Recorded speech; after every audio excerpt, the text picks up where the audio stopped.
Hello, it's time for another update on Grainfather Brewing, and it's almost Christmas. It's Christmas in 2 or 3 days time, so I thought it was about time that we checked in on the Bad Santa Christmas Ale. I've had 1 or 2 messages from people asking me when I'll be doing a review of it, so that's now.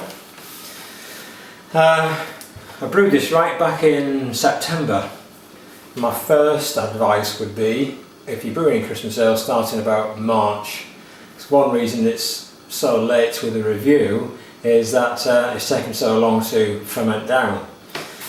So just to remind ourselves, I did introduce this in a previous video. This is a spiced Christmas ale. It's almost a 6 kilogram grain bill. Pale malt, biscuit malt, Cara Munich, crystal malt, carafa and wheat malt. So I'll put the recipe up again for you, fairly lightly hot. And then I spiced it. You can have your own choice of spices. I used ginger root, 65 grams, which I grated and dropped into the boil for 10 minutes. Star anise, which is a sort of mildly sweet aniseedy spice that I put into the boil for 10 minutes. And 10 grams of cinnamon, which I put in for 10 minutes as well. Made the brew seemed to go okay. Tested the start gravity and I was a bit low. It should have been 6-7%, something like that. And I looked around the room and realised that I'd left the candy sugar out. I'm not used to adding sugar to a boil. I've never done it before, adding it to a beer, and I'd missed it.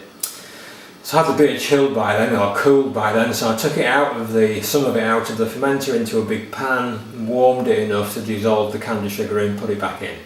Job done, I thought, and then I realised I'd put all the candy sugar in. So there you are, in my haste, I just compounded one error with another, and instead of putting 500 grams of candy sugar in, I ended up putting the whole kilogram of candy sugar in, so twice the amount. So a bit of a cock up from beginning to end, really. And I ended up with an original gravity of 74.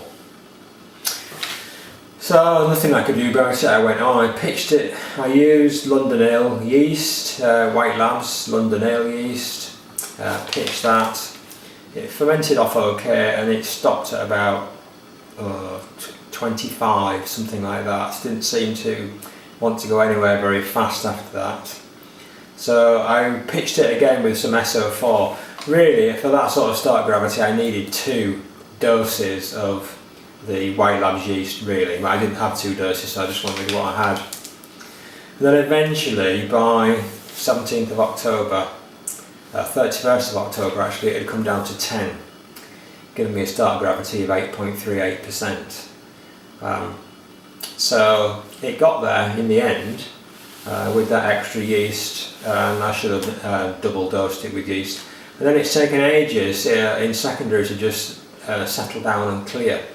It's quite clear now, it's not crystal clear, as we'll see when we're looking through the bottle layers. I've not sampled it yet.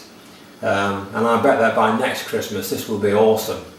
But we're going to sample it in a minute and see what it's like now, and I can give you some feedback on the recipe. So as you can see, I've bottled it in different sizes, so you can have a choice of just how festive we want to get for 8%. I reused some sparkling wine bottles. I thought that just went with that style of beer, and actually it's quite nice to give them away as gifts. Some 500 and some 330.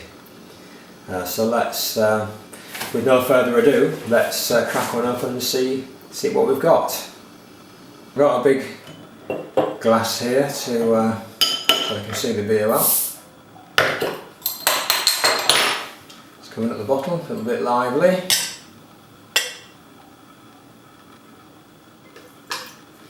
Smell it from here.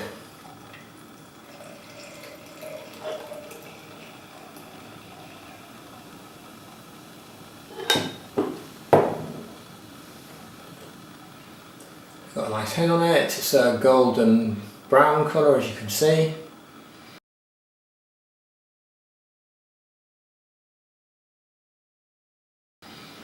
Happy with that condition. And when you smell it, it's strongly fruity, sort of warm, mulled wine, spicy sort of aroma to it. No hop aroma at all, not surprisingly, given that it's quite lightly hopped. You can't really pick out the individual spices, it just smells like a spicy, say, mulled wine type of aroma. Very pleasant, very nice. Let's have a taste.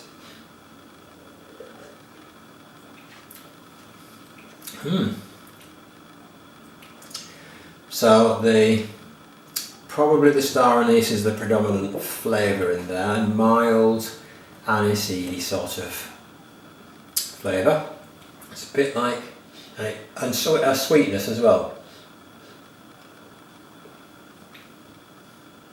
A bit like licorice all sorts. It's licorice all sorts beer. Not as licoricey as that though. Licorice is quite mild. Licorice and aniseed is quite mild. There is some bitterness coming through. And a strong malty backbone. So what you've got is a warm malty beer, nice oatmeal coloured head there, very fruity, seasonal if you like, aroma, and with this spice mix, what sort of warm mulled wine, slight licorice aniseed flavour, not overpowering. Can't really detect either the cinnamon or the ginger separately. I think they're just sort of combining to that warm mulled wine sort of flavour.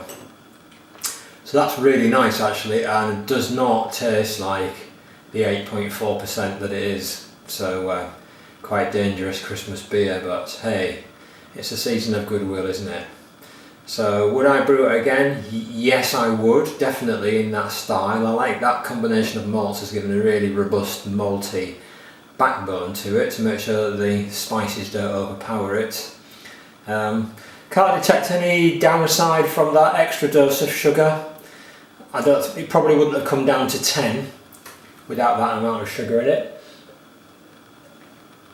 But it hasn't resulted in the beer feeling thin, the mouthfeel, but if I brewed it again, and the if is only because I don't know if I'll get all of this batch drunk this Christmas, in which case I'll keep it for next Christmas as well. But if I was brewing it again, definitely I would use that recipe. I think you could get away with leaving the candy crystal out altogether, depending on the start gravity that you want. It might be contributing some of that warm sweetness to it, I guess. So there you are. Bad Santa, nice seasonal ale. Good as gifts, I think, especially if you package them up, and put some foils over the top of your sparkling wine bottles like that. And happy Christmas and happy brewing. Cheers, see you in 2016.